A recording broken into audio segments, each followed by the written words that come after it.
Hello mga ka-travels, nandito tayo ngayon sa siyudad ng Dumaguete City upang pasyalan ang kanilang mga natatanging tourist destination sa lugar na ito. Ang Dumaguete City ay ang capital city ng Negros Oriental.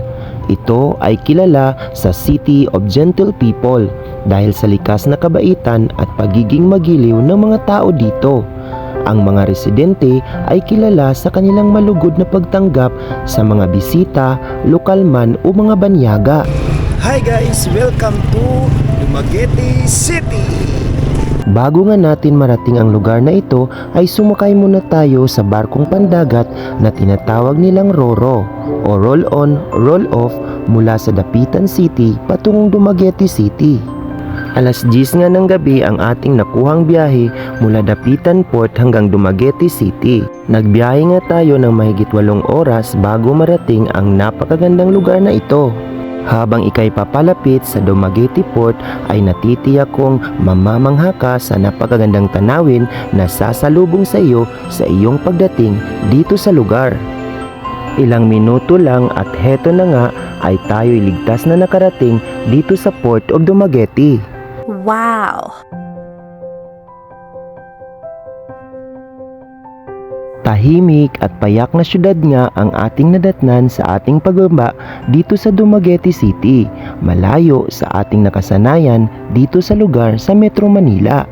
At dahil sari-saring pasalubong booth nga ang ating nadatnan ay di na rin natin pinalampas ang pagkakataong makabili ng iba't ibang paboritong pasalubong items. O, di ba?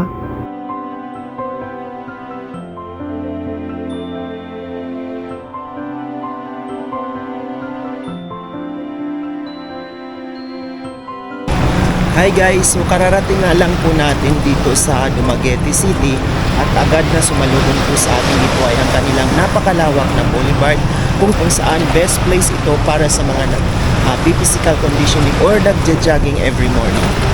Ideal place nga ang Rizal Boulevard na ito dahil takbuhan ito ng mga ordinaryong tao na mahilig sa physical activities. Ang Rizal Boulevard na ito ay matatagpuan sa di kalayuan or walking distance lang mula sa port ng Dumaguete City. Samot-saring mukha nga ang iyong masasalubong sa iyong pamamasyal dito.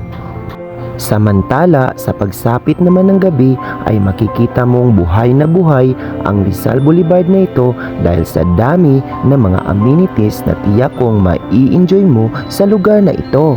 Oh, di ba? Super saya!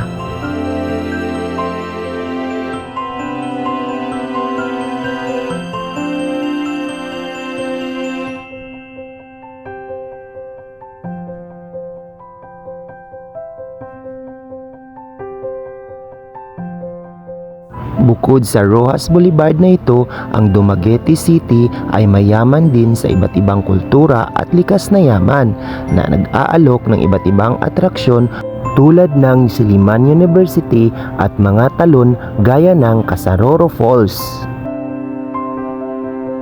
Kilala rin ito sa mga top tourist destination tulad ng Apo Island at Manhuyod Sandbar. Ang lugar na ito ay tahanan din ng mga estudyante mula sa Silliman University.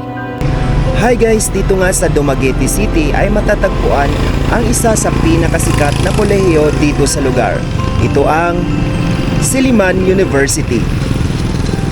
Ang Silliman University ay isang pribadong universidad na itinatag noong 1901 bilang Silliman Institute. Ito ang kauna-unahang American University dito sa Asia at ang unang Protestant institution dito sa bansa. Mayroong mahigit 10,000 estudyante mula sa iba't ibang dako ng bansa ang nag-aaral dito. Kilala ang kolehiyong ito sa mga kursong nursing, marine science at teacher education.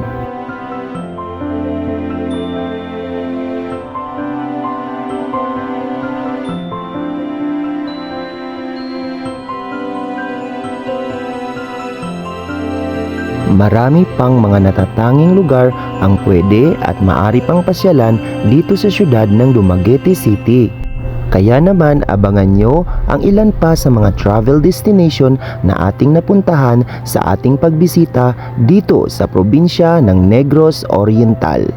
Huwag na huwag kayong bumitaw mga ka-travels dahil ang inyong Kuya Mar ang bahala sa inyong future travel ganap.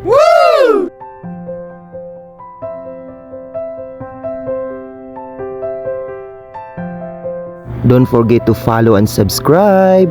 Salamat!